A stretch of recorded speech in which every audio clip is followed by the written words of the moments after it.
ఏటా వర్షాకాలంలో project back water తో వందల ఎకరాల పంట నీట మునుగుతున్నా తమను పట్టించుకునే నాదుడే లేడని కర్నూలు జిల్లా గాజుల దిన్నే ప్రాజెక్టు పరివాహక గ్రామాల రైతులు ఆవేదన వ్యక్తం చేశారు.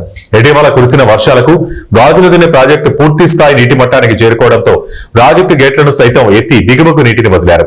ప్రాజెక్టు పరివాహక ప్రాంతాల నుంచి ఇంకా ఇన్ఫ్లో వస్తూనే ఉండడం, ఇటీవల ప్రాజెక్టు ఎత్తును కూడా పెంచడంతో సాగులో ఉన్న ఐరన్ బండ ఎడకండ్ల గ్రామాల రైతులు పంటలు బ్యాక్ వాటర్ తో నీట మునిగాయి.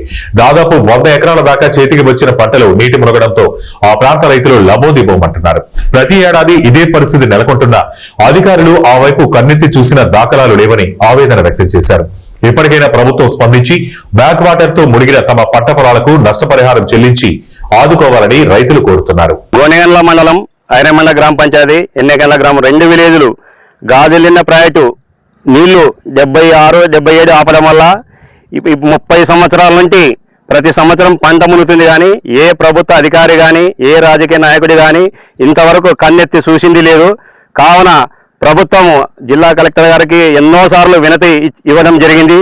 కానీ తహసీల్దార్ కానీ ఆర్డీఓ కానీ ఎవరు జాయింట్ కలెక్టర్ కానీ ఎవరు పట్టించుకోవడం లేదు మా గ్రామ రైతుల్ని. మాకి 250 ఎకరాలు నీటి మునకలో పోతుంది.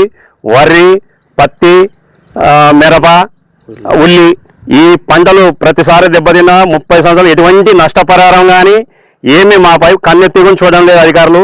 కావున దయచేసి మాకు 30 సంవత్సరాల నుండి మునుగుతుంది కాబట్టి మాకు సరైన నష్టపరిహారం ఇవ్వాలని కోరడమైనది.